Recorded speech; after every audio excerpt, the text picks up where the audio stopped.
Olá, o canal Outro Livro conversa hoje com a Tereza Noronha. Eu agradeço já de início a presença da Tereza. Nós estamos conversando pelo Atlântico, ela em Maputo e nós aqui no Paraná.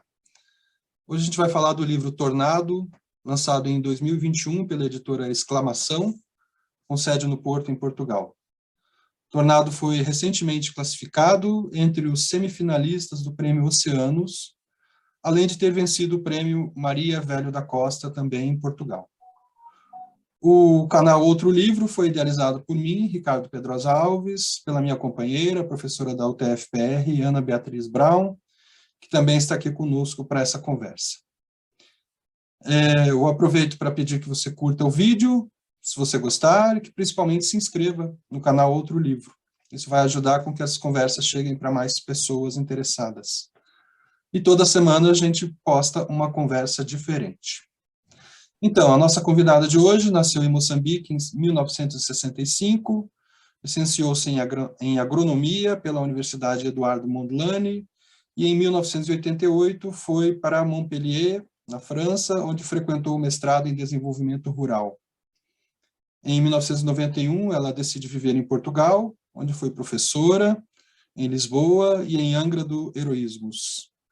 Ali ela trabalha também como tradutora e, posteriormente, em edição de livros na editora Fim de Século e Iman Edições, da qual também foi uma das sócias fundadoras. A Tereza traduziu vários romances do francês para a editora Teorema, para a Iman, e também teve traduções publicadas em Moçambique. Em 2004, ela volta para Moçambique e trabalha como editora na EPM CELP, e nesse âmbito ela deu impulso à edição de livros infantos juvenis no país, com as suas iniciativas editoriais marcando o panorama gráfico de Moçambique. Como escritora, ela ganhou o Prêmio Nacional da Editora Alcance para o livro infantil com Viagem de Luna, em 2015, e agora o Prêmio Maria Velho da Costa com o romance Tornado. Seja muito bem-vinda, Tereza. Obrigada, obrigada. É um prazer estar aqui com você hoje. E também com a Ana. Tudo bem, Ana? Tudo bem. Tudo certo. Então, a gente vai começar com a leitura, né? A Ana vai ler um trechinho do início do livro Tornado. Bom, bom dia, bom dia. Eu vou ler o início de um trecho que chama O Novelo Emaranhado. Soube anos mais tarde, quando vasculhava nos arquivos do Notícias à procura de alguma maldita crônica ou sinal daquele dia, com os jornais abertos à minha frente, que varri de trás para frente e de frente para trás, sem encontrar qualquer sinal especial, nem mesmo o menor traço necrológico, notícia ou fotografia, como se a tua morte fosse mais do que anônima e ignorada. Mas soube aí, com surpresa, e talvez esse fato possa desenrolar o primeiro fio deste novelo que se emaranhou depois da tua morte, que o quarto dia do mês de outubro de 1983, em que decidiste pela enésima e derradeira vez deixar o mundo, pertenceu àquele estranho ano em que as acácias se esqueceram de florir. Sim, há anos em que tudo parece conjugar-se para que a má sorte se suceda, assim em cada lupa, coisas do destino, pragas que se espalham e se propagam. Não há duas sem três, diz o ditado, e é bem verdade. Mas também não há mal que sempre dure, e assim vamos esperando que a maleita não demore. E não demora, a não ser quando já largou metástases no teu sangue. Aí, não há quem a detenha. Entra no ADN da vida, onde maldita que altera o nosso destino para sempre, vírus cujos efeitos ainda se farão sentir quando estiverem esquecidos os dias, as horas tristes, e só restar o sentido amargo disso tudo na minha boca, pensamentos e passos. Sobretudo, nos passos, danças em círculo sobre o teu nome, até que, neste redemoinho, deixes de ter rosto e te tornes apenas isso, um nome: Pedro, pedra, osso, calcário, pó, volátil, pó. Sei que, depois de ouvires essa aberração do efeito borboleta das acácias sobre a tua morte, ou da tua morte sobre a inflorescência das acácias, infletirás o percurso linear que acompanha os finados e voltarás para me guiar o absurdo dessa minha hipótese. Tu, no teu mais superlativo grau de inteligência e da racionalidade, virás assegurar-me que a memória não é fiável e terás toda a razão. Mas essa certeza, a certeza absoluta de que nesse ano as acácias não podem ter florido, não me vem da memória nem da lógica, mas do que está por baixo dela. Muito bom. Tereza, a gente sempre começa a conversa aqui perguntando um pouco sobre o processo da escrita. Se você puder retomar aqui para a gente, né, qual foi a sua... Que memória você tem dessa escrita, né, de uma escrita que é sobre a memória? Como é que funciona para você a composição desse livro? Assim, em que período ele se deu? Como é que o livro foi sendo escrito? Se puder comentar alguma coisa a esse respeito? É assim, este livro esteve para ser vários livros, não um único. Portanto, foi escrito em vários momentos.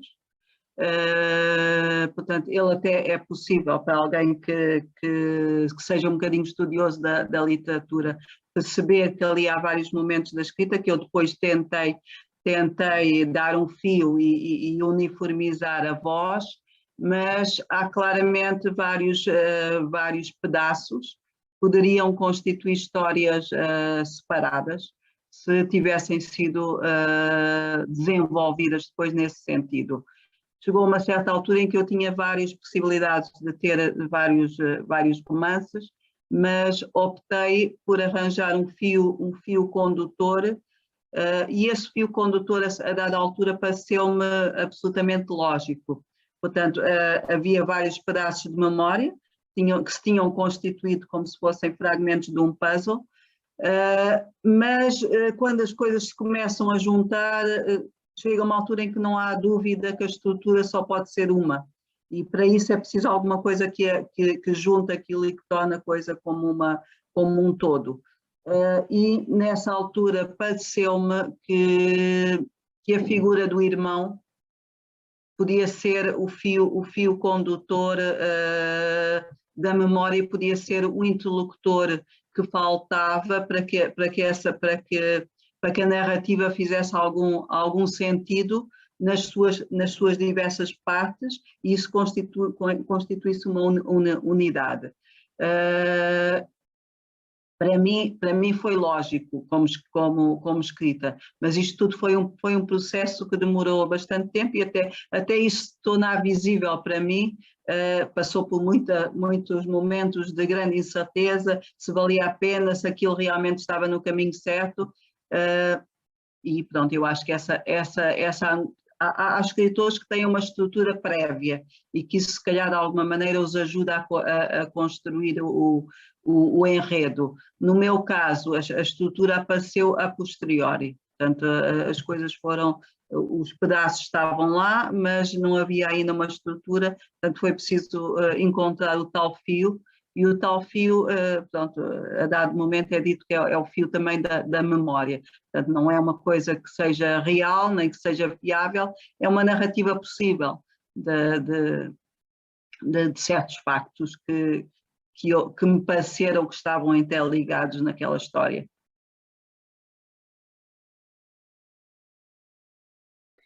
A gente estava conversando ontem, Teresa, sobre o livro, e esse aspecto da composição, né, do todo, foi um aspecto que nos chamou a atenção realmente, porque nós fizemos 2 leituras em separado do livro, e ontem nós conversamos, né, sobre os nossos fichamentos, sobre a leitura, e justamente essa questão que eu gostaria de colocar, justamente, como é que se deu, né, a partir dessa tua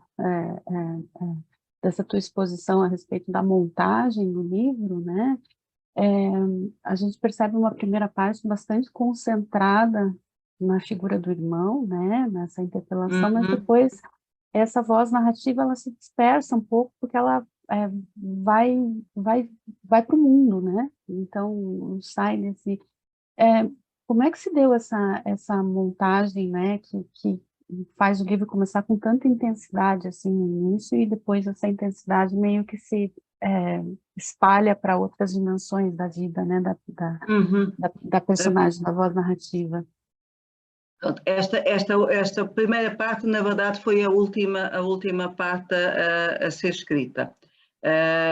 E daí, provavelmente, a carga toda, porque ao escrevê-la, voltou toda a carga sobre o irmão. Portanto, esta história não é uma história inventada totalmente, portanto, tem a sua parte ficcionada, mas partiu de um facto real. Realmente, eu tive um irmão que se suicidou na idade dos 20 anos, tinha eu 18, e, portanto, essa carga, ao escrever, tornou-se novamente presente. Portanto, tem aqui nesta primeira parte uma carga da própria catarse, portanto, uma catarse literária, porque portanto, o resto faz-se noutras instâncias, mas de facto foi ali derramado alguma carga emocional e alguma carga do luto que esteve presente nestes anos e que finalmente ali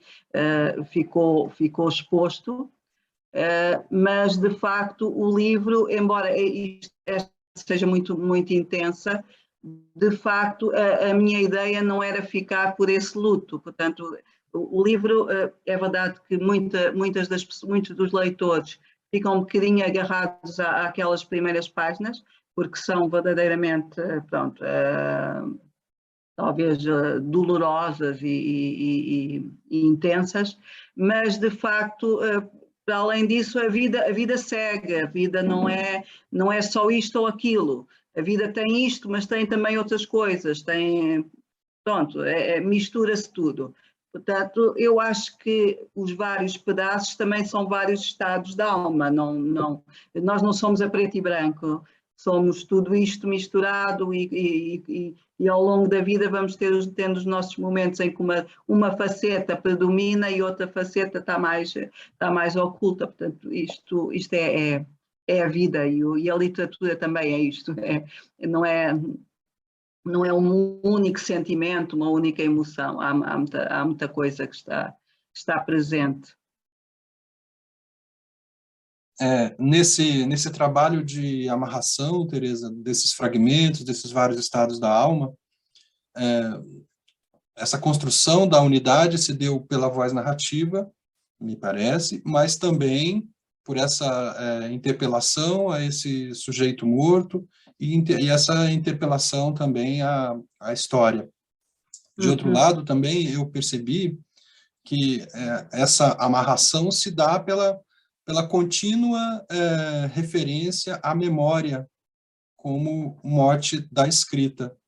A memória aparece como desvario, a memória aparece como alma, em outros momentos a memória aparece como corpo, e isso está, assim, literalmente escrito, né, no livro. Se você puder ainda conversar um pouco sobre essa questão da presença da memória no livro, eu acho que ajudaria a gente entender essa amarração desses vários fragmentos, porque a memória me parece assim ser, inclusive, uma justificativa para essa amarração, né? Sim, a memória está presente porque todo este processo, o processo desta escrita também teve a ver com alguma introspeção. Portanto, o livro é bastante intimista, como é claro, portanto há uma interpelação de quem sou eu a partir de quem fui eu, portanto a partir do regresso ao passado, e em vários momentos do romance eu tive mesmo necessidade de voltar àquelas memórias, àqueles espaços, para perceber o que é que afinal aconteceu comigo, o que é que fez de mim aquilo que sou hoje. Portanto, pronto, a ficção aparece ali como algum subterfúgio e como uma necessidade estética também, mas há muito de mim na narradora. Portanto, esse regresso à memória é um regresso, pronto. Portanto, há toda uma construção de uma identidade a partir do livro. Portanto, quem sou eu, quem fui eu, porque é que eu nasci aqui, porque é que eu nasci aqui, mas também sou de outros lugares, porque é que me olham assim, porque é que... Portanto, há todo um questionamento identitário também aqui neste livro.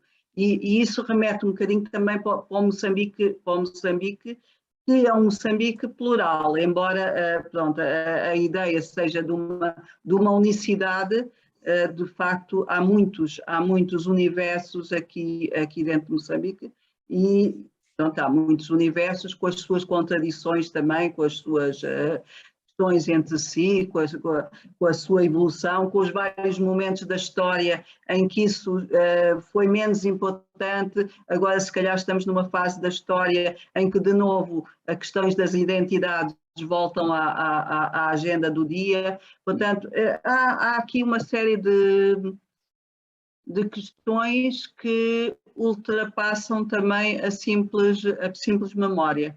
Portanto, a memória também é um pretexto para questionar esta evolução social, esta evolução da história, estas contradições da história e quem sou eu nestes vários momentos da história. Portanto, qual é o meu papel e como é que a história também teve reflexos sobre mim.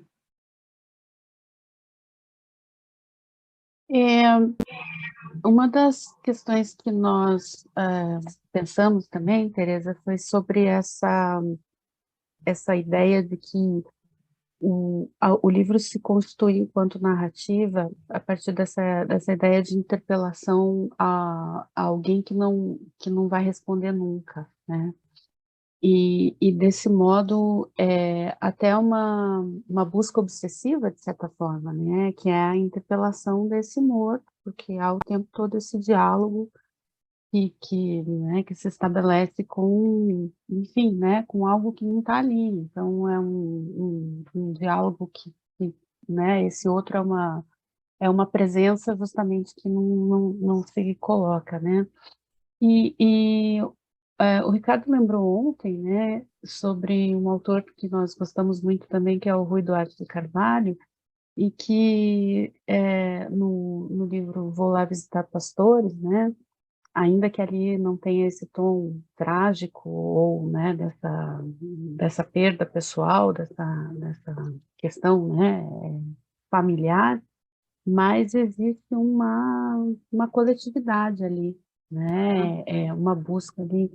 E existe esse olhar também, que é um olhar esperançoso, de certa forma, né? Porque ele tem essa perspectiva que também se faz pedagógica, né? Como é que é escrever justamente para alguém que não vai responder, para alguém como é que você pensa essa construção narrativa? Isto parte de uma realidade, mas parte também da condição humana, não é? Nós temos todos muitas perguntas para as quais não temos respostas, mesmo na nossa vida. Como é que teria sido as coisas se outra coisa tivesse acontecido? Portanto, este interlocutor que não dá respostas, no fundo, é a nossa também condição de impotência perante aquilo que nos vai acontecendo, não é?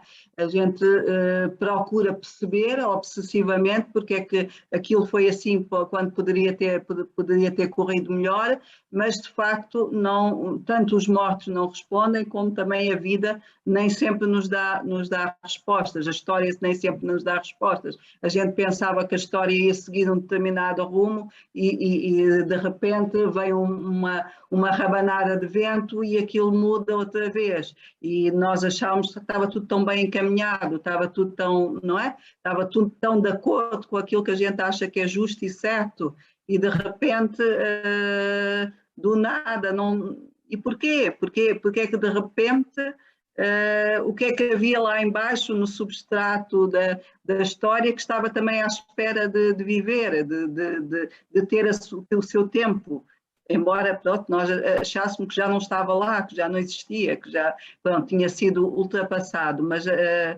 o que é certo é que voltou. Portanto, estas perguntas que parecem obsessivas, e são porque há uma grande frustração, não é? A gente queria ter respostas, queria perceber porque é que as coisas foram assim, não foi?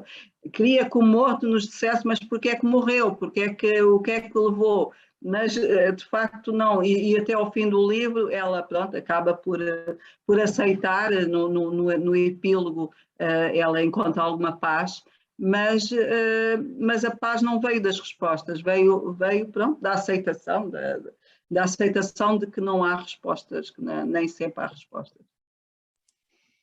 Sim, parece que essa paz vem até do fazer as perguntas, né? Tendo esse irmão como exatamente. Esse ente indireto, né? Que poderia ou não responder, e um mistério, talvez, o desvendamento dessa causa. Mas, Tereza, você mencionou há pouco as questões de identidade, né? A gente ia conversar também sobre isso.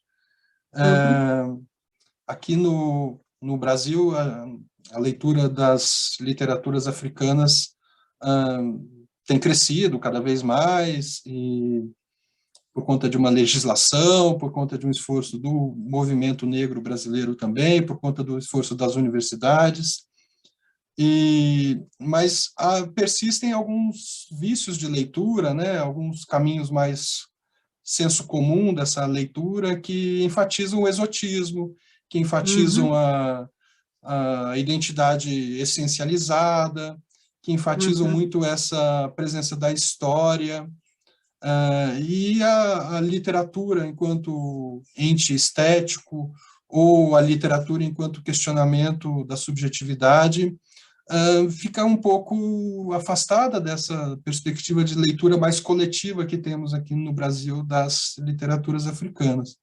Sobre essa questão da identidade, eu queria te perguntar, você se vê dentro do campo literário moçambicano? Eu me lembro que, quando a gente começou a conversar um tempo atrás, você até falou que o seu romance poderia ser pensado como um luso moçambicano, né? E, assim, eu sei que há outros livros que têm trazido esse diferencial para a literatura que se passa em Moçambique ou que se faz a partir de Moçambique, né? Por exemplo, o livro lá do Luiz Carlos Patraquim, A Canção do Zefanias Sforza, o próprio livro do Cabrita, A Maldição de Ondina, que eu vejo, junto com o seu, né, esses três livros como livros que têm a própria literatura do João Paulo Borges Coelho também, ainda que a dele tem essa presença muito forte da história, né? Claro. Mas, assim, como você se vê em relação à literatura moçambicana, ao campo literário moçambicano, se essa identidade que a personagem ali, a narradora, expressa como uma identidade entre lugar, né, uma identidade em trânsito, acontece também na sua percepção do seu lugar enquanto escritora, enquanto intelectual em Moçambique? É assim, Ricardo, uma coisa é aquilo que a gente pensa sobre nós próprios, outra coisa é aquilo que depois vem sendo o olhar dos outros sobre nós e que nos vai reposicionando. Eu, ao escrever este livro, não sabia muito bem onde é que ele iria ser entendido e de alguma maneira entendido e aceito. Porque é um livro que tem uma realidade, tem por base uma realidade bastante concreta, que se passa a maioria na sua maioria no Moçambique, na transição do colonial para o pós-colonial, e, portanto, não é tão bem entendido fora de Moçambique. Nas pessoas que o leram, aquelas que manifestam mais compreensão intrínseca do livro, têm sido as pessoas daqui, as pessoas de Moçambique, e também algumas pessoas que viveram esse período de transição. O livro não é entendido na sua totalidade em Portugal, e provavelmente também não tão bem no Brasil, porque há uma série de referenciais que faltam à maioria das pessoas. Não estou a dizer que não possam entender a história nas suas linhas gerais, nem possam ter empatia pelas personagens e entender, mas há alguns referenciais que é necessário ter. Nesse sentido, eu penso que este livro pertence mais à literatura moçambicana do que à literatura portuguesa. Embora provavelmente a minha identidade como autora possa se situar neste entre. Não sei se está muito claro. Uma coisa é o livro, o resultado do livro, e como eu me vejo como autora e como pessoa. Mas muito provavelmente este livro eu situaria, agora já depois deste percurso todo e ter ouvido também a reação das pessoas que o leram, eu situá-lo-ia mais como literatura moçambicana do que como literatura portuguesa. Mas se calhar estou errada, não sei. Talvez na forma de narrar, na linguagem e tudo, também tenha muito de português, porque pronto, a forma, o uso da sintaxe, da gramática, se calhar até das heranças das leituras, se calhar tem alguma coisa de português, não sei. Mas isso também se calhar tem alguma influência de autores franceses que eu li, talvez um pouco na musicalidade, nas frases, um pouco, exceto este primeiro trecho que é longuíssimo, mas ao longo do livro se calhar o domínio são frases mais curtas, mais ritmadas, não sei. Mas eu penso que tem alguma influência também da literatura francesa, que eu li muito, Marguerite Duras, talvez, um pouco, uma coisa que não é uma construção tão com um fio tão claro, mas que tem muito da subjetividade, de coisas que acontecem também por dentro e não só por fora. Mas isto já são divagações um bocadinho, talvez. Mas vocês que são críticos, se calhar mais do que eu, para encontrar essas semelhanças. E se calhar mesmo onde é que isto pertence? Eu não sei dizer, se calhar tenho só alguma percepção pela leitura e pelo feedback que me tem sido dado. Excelente. De qualquer forma, assim, é um livro que contraria essa perspectiva ainda renitente de uma literatura moçambicana como expressão de exotismo, de invenção linguística, do hibridismo, como quase uma nova essência. Isso, eu acho que o seu livro contraria essas expectativas e principalmente, a história parece que fica mais como pano de fundo, ainda que ela tenha marcações constantes durante todo o livro, né? Ela não é o principal, talvez, ali. Essas indagações subjetivas estão mais à frente, eu diria. Sim, Mas é a história excelente. só ajuda a perceber um bocadinho quer dizer, conhecer a história ajuda a perceber um bocadinho do resto, mas a história aparece assim como o cenário e não como o mote para o romance.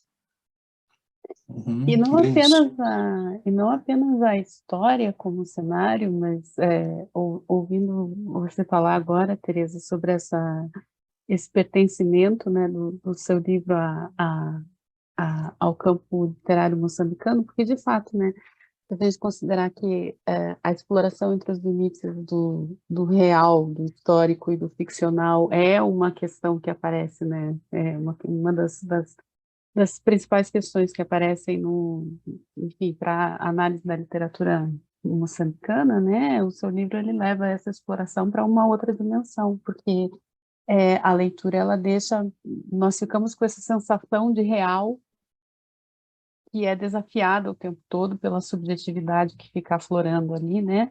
E principalmente uma subjetividade muito feminina, né? Uma experiência. E aí é justamente uma experiência também diferente, né, que aparece em outras autoras e outros autores, que é a experiência da mulher na cidade, né? Uhum. E são várias cidades, né? Então, esse Sim. momento do caminhar pelas ruas, da sucessão de ruas, é também um momento bastante interessante, né? Como que você descreveria, por exemplo, essa relação, né? Como você trataria essa relação da experiência feminina nessas sucessivas cidades, nesses centros urbanos, né? É assim, a questão feminina nunca se me colocou como tal. Eu sempre me senti, pronto, nasci num universo em que, felizmente, ou pelo menos aparentemente, a mulher não tem um papel secundário, tem um papel igual ao homem. Nunca me senti subalternizada em relação ao universo masculino. Mas sei que há uma perspectiva muito feminina neste livro, que tem a ver o olhar sobre o corpo, o olhar sobre a relação com o homem. É uma perspectiva feminina, não tenho dúvidas sobre isso. Agora, não feminina naquela construção mais politizada. Pronto, eu acho que este livro tem um bocadinho, não sendo totalmente apolítico, vai um bocadinho contra as ideias mais fixas do género, do colonial e do pós-colonial. Portanto, aquelas ideias que parecem muito fixas, eu acho que balançam aqui um bocadinho. E o que é engraçado é que a personagem feminina quase nunca é interrogada, quando se interroga o livro, nunca é interrogada, eu acho que talvez por um certo pudor, aquilo que é tão importante, eu acho que é tão importante no livro, que é a descoberta do corpo, a descoberta da relação com o outro, a descoberta da relação mesmo através do interdito, que é a relação com o professor, com aquilo que não é politicamente aceitável, socialmente aceitável. É engraçado que mesmo no questionamento há um bocadinho eu sinto esse preconceito. Raramente fui abordada sobre esta última parte do livro, que é a relação da mulher com o seu corpo e com a sua descoberta, e com a descoberta do amor e com tudo o que isso tem também de descoberta também das frustrações e da não simetria nas relações. Mas é uma questão engraçada, porque eu tenho sentido muito silêncio em relação a esta última parte. Até posso depois interpelar, porque será, não sei. Mas agora posso passar a bola para o vosso lado. Porquê? Pois é, eu acho que a gente estava trocando experiências ontem, né? Trocando as leituras, porque de fato, né? O livro ele tem essa reviravolta, vamos dizer assim, porque a figura do irmão ela vai se desfazendo, né?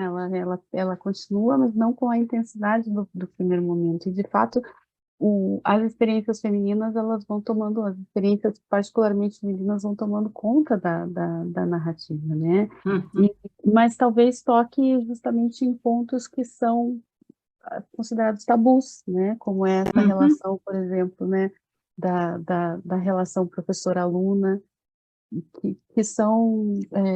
você enxerga isso um tema polêmico na literatura, então, pela essa Não, experiência? eu não escrevi como sendo polémico.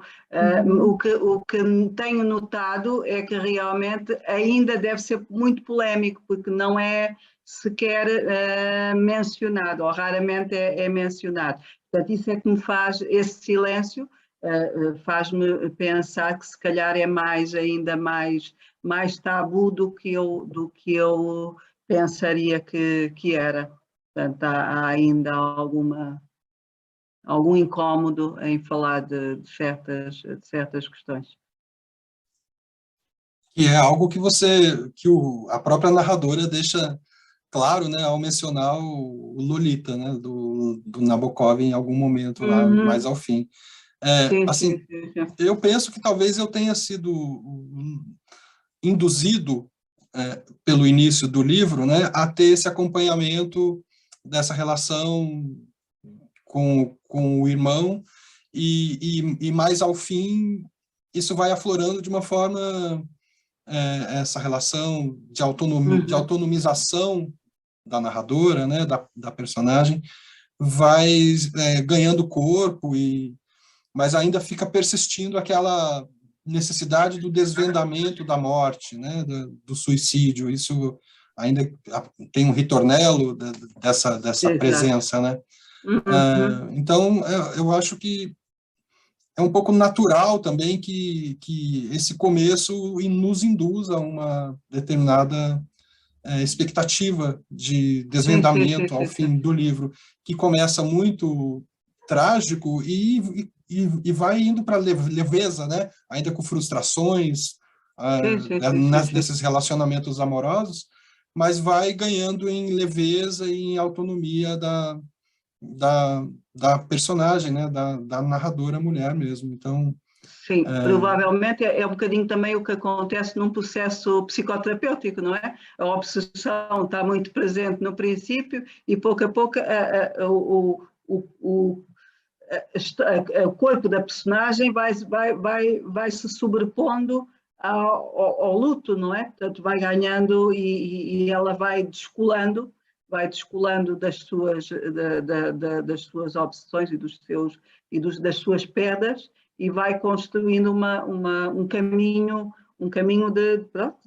de alguma libertação que acaba, embora aquilo esteja presente, está presente de uma forma bem mais ligeira do que no início do romance, não é? Portanto, nota-se que aquela carga vai se atenuando e vai se esbatendo, embora ela persista, como diz o Ricardo, mas persiste de uma forma muito mais tranquila, muito menos trágica, muito menos pesada.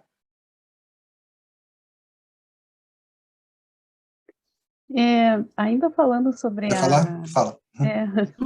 ainda eu queria voltar para essa questão do campo literário moçambicano, né? Porque eu tenho um colega nosso, professor, chamado Nazir Khan, né? Que faz uma leitura que faz uma leitura do campo literário a partir dessa noção de encilho, né, de que as personagens estariam encilhadas, né, nessa condição de um isolamento interno que enfim, né, seria uma característica. Para mim ficou essa ideia fica bastante clara, né? Nesse pertencimento que se faz de uma maneira todo parcial, e não é um pertencimento apenas parcial ao lugar, né, à família também, né, o pertencimento à experiência familiar que é tão marcadamente feminina, né, na literatura, essa circulação por esse espaço, ela também se faz de uma maneira muito tortuosa, né? Você enxerga isso também, esse encilho da personagem, tanto, né, mas também, e o seu livro também estaria, assim, por ter essa voz interior tão forte, né, e deixando o cenário de pano de fundo? Eu penso que esta personagem é uma personagem, aliás, ela fala da própria genealogia das ilhas, não é? Como é que isto se constrói ao longo da história familiar, como é que este sentimento de isolamento, se foi construindo e se foi enraizando. Portanto, esta migração, esta saída, esta sobreposição de uma cultura europeia sobre o resto das culturas, portanto, tornando-as subalternas, portanto, este conflito está numa família em que há duas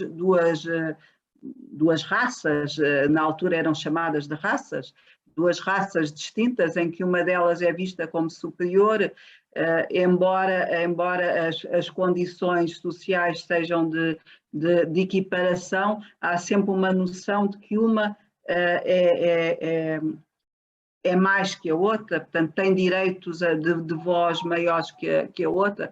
Portanto, isto está presente e cria realmente este sentimento de mas onde é que eu tenho que, de onde é que eu estou, e há algum medo do que está fora, porque aquilo que está fora nem sempre me acolhe de uma forma simpática, portanto como pertença.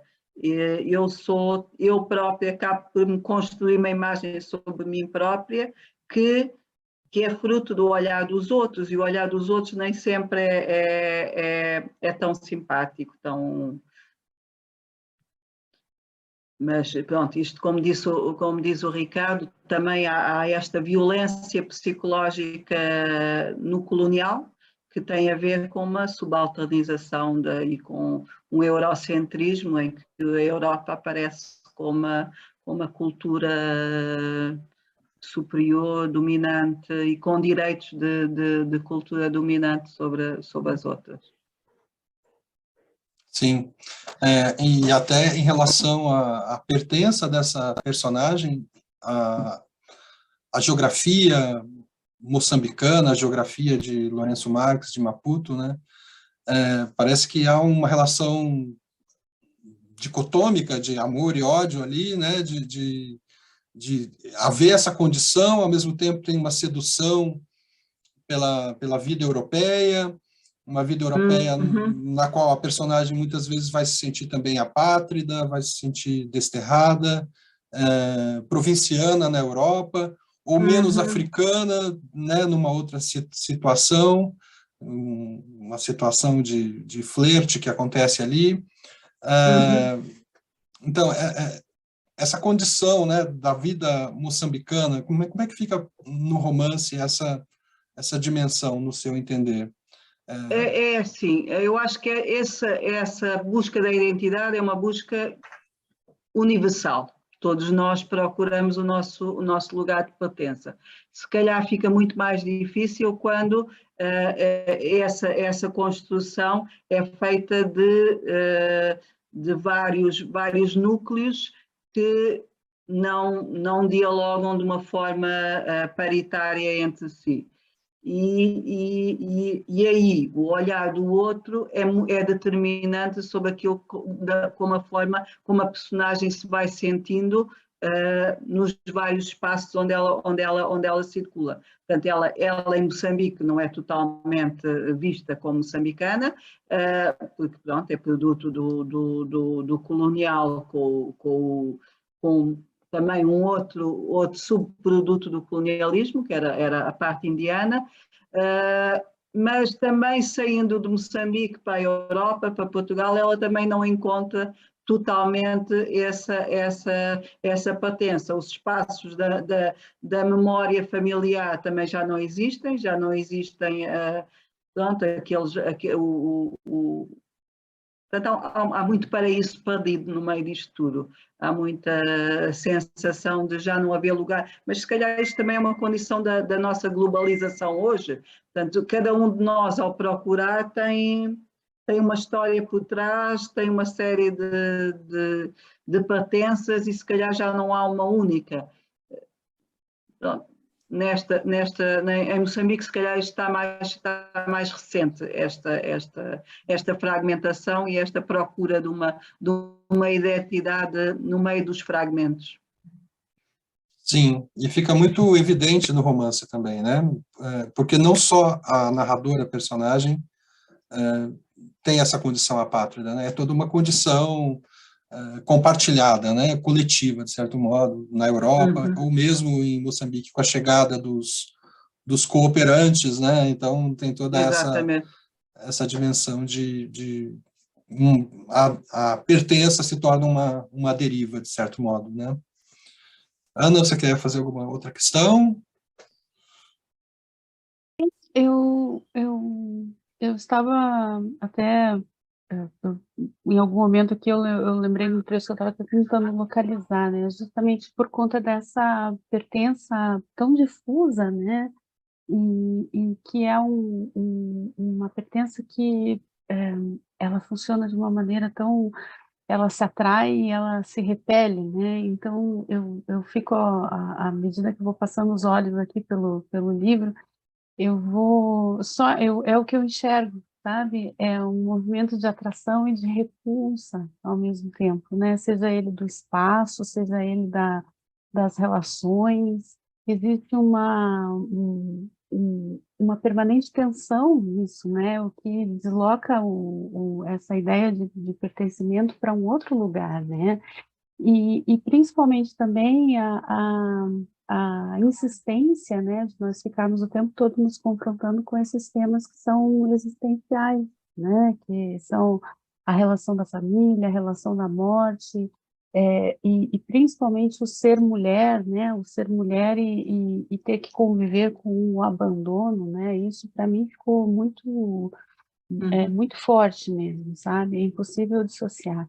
E aí, justamente, eu vejo o seu livro como algo realmente novo, né? Porque é uma posição feminina muito diferente da encontrada em outras autoras, na minha perspectiva, né? Claro que ali dentro das leituras, mas eu vejo ela, eu vejo o seu ponto de vista como um ponto de vista bastante peculiar e que abre a leitura para várias outras questões, né? Inclusive para a gente perceber a história a partir desse outro olhar, né?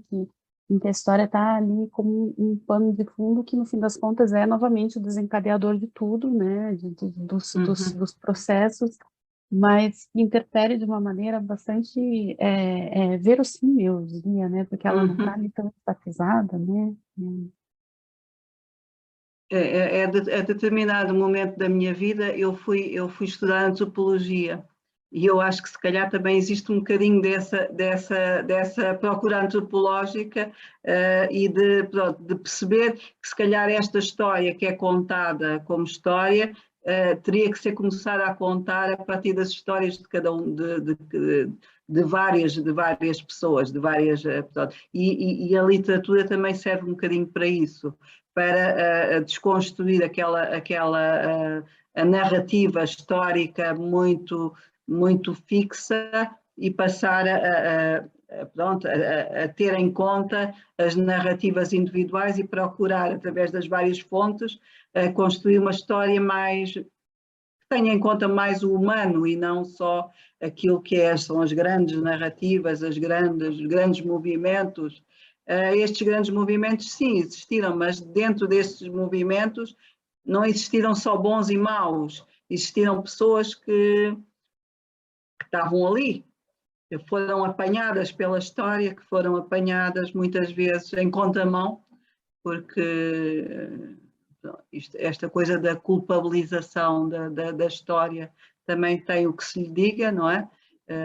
Nós não escolhemos a condição em que nascemos, nascemos com uma determinada condição, nascemos com uma determinada ADN, com um determinado contexto histórico e familiar, e vamos ter que viver com isso. E se calhar é bom também que se ouçam essas várias vozes, sem querer negar as outras, mas que estas vozes também tenham o seu espaço para poder constituir-se como fala, como lugar de fala, que também existe. Sim. Ainda nessa dimensão da presença da história no seu livro, né, Teresa? Parece que, para mim, pelo menos, há essa contraposição entre os momentos subjetivos e os momentos em que o referente histórico aparece. Essa contraposição me parece assim estruturante da sua narrativa. Momentos de fluxo, momentos de subjetividade, momentos de deriva, uma narrativa mais líquida, e, ao mesmo tempo, a introdução desses referentes que não são só os históricos, como o Acordo de Lusaka, como a chegada desses cooperantes, como os vários momentos, né, as várias datas que aparecem no livro, mas também outros referentes que se contrapõem àquele fluxo, as idades das personagens, as idades em que aconteceram determinados fatos na vida de cada uma delas, o peso da personagem, esses referentes, né, realistas que surgem no romance, eu acho que fazem um contraponto muito interessante, sem desprezar a história, mas trazendo a história para esse relação um pouco dialética com esse fluxo da personagem, né? Esse fluxo da narrativa como um todo, o fluxo da memória, assim. Então, mais do que uma questão, assim, mais lhe dar os parabéns por essa estrutura que me pareceu muito bem engendrada, ali, muito bem construída, né? Obrigada. Embora muita do engendramento é um engendramento inconsciente, não é aquilo, a construção vai acontecendo e se calhar a determinado momento há que questionar o político, por exemplo, quando ela sai da França para Portugal e atravessa a fronteira e questiona-se se me apanharem, porque ela vai com um passaporte que não é dela, se me apanharem, sim, como é que me vão olhar para mim? Eu pareço uma árabe, posso ser vista como tal, portanto, como é que estes europeus vão olhar para mim neste espaço de crime? Pronto, eu estou a cometer uma infração, eu estou a entrar na Europa como imigrante ilegal, eu não tive autorização para entrar para ficar na Europa, portanto estou a cometer uma ilegalidade. Ao mesmo tempo, eu individualmente acho que tenho toda a legitimidade para o fazer.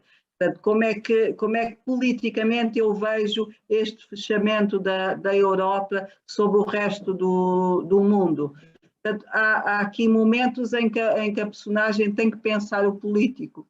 Há outros momentos em que ela está simplesmente a viver as suas emoções, o seu amor, e aí o político passa a ser menos importante. Portanto, isto há um jogo que é assim na nossa vida. Há momentos em que a gente está com o político mais presente, porque estamos a questionar o mundo e como é que isto vai e como é que achamos que devia ser, e há outros momentos em que simplesmente as coisas fluem e a gente está menos atenta a essa parte, porque também há outras dimensões nossas que têm direito a estar vivas, não é? Sim, sim. Mas, olha, excelente, assim, acho que foi uma conversa muito boa, né, Ana? Eu ouvindo a Teresa falar, eu me lembro das sensações que eu via, porque eu gostaria de confessar que a figura do irmão, às vezes, ela me parecia, assim, tão insensível, e eu ficava, às vezes, angustiada, né, por essa busca da personagem que se queria, né, entender, e, ao mesmo tempo, o irmão não fornecia respostas, muitas vezes ele até negava essas respostas, mas justamente nesses momentos de desafio, né, quando ela, por exemplo, decide ficar na Europa, a revelia da permissão, né, isso também foi muito marcante para mim, foi um momento muito marcante, porque ela decide justamente interpelar a história, né? Não ser justamente não se tornar um joguete ali da história, mas ela ativamente, né, interpela essa história. Então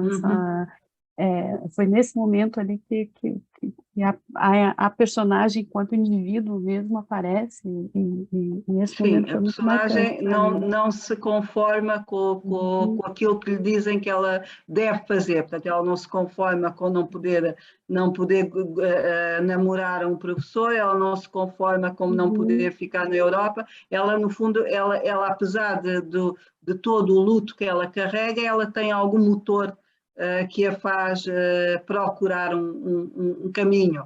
E pronto, eu acho que este tornado tem este movimento, mas ela encontra no meio deste turbilhão, encontra alguns caminhos que a vão, mesmo que sejam fluxos um bocadinho inconscientes, mas pronto, consegue sair de alguma maneira, sair do emaranhado. uhum. É isso aí, Ricardo. Se você, acho que podemos ir encerrando, né? Acho que a entrevista foi excelente para mim, deu uma vontade de terminar e reler o livro para incorporar essas novas perspectivas que a conversa trouxe para mim. Obrigada, obrigada, Ana, obrigada, Ricardo. Beleza, então, assim, muito obrigado, foi um prazer conhecê-la e conversar Para com mim você, também foi um prazer muito grande.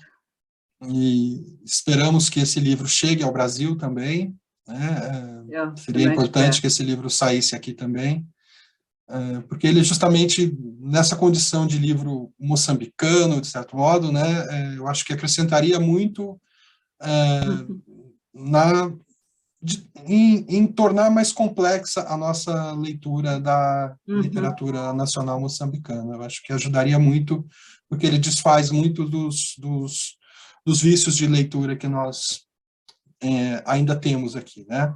E esse conhecimento vai se ampliando, é claro, né?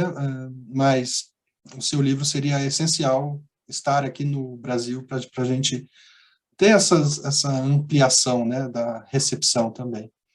Ok, vamos ver, vamos ver. Vamos ver, tomara, né? Vamos ver. Oxalá. Vá.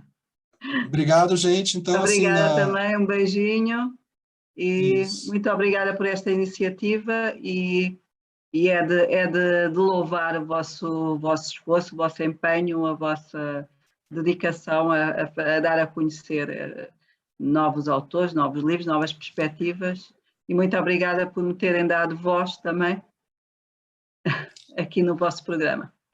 Imagina.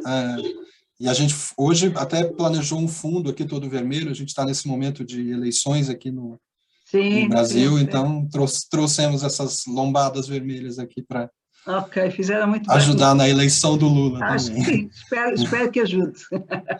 Sim. Gente, então, assim, para a próxima semana, uma nova conversa aqui no programa Outro Livro. Esperamos a sua presença. Muito obrigado e até lá.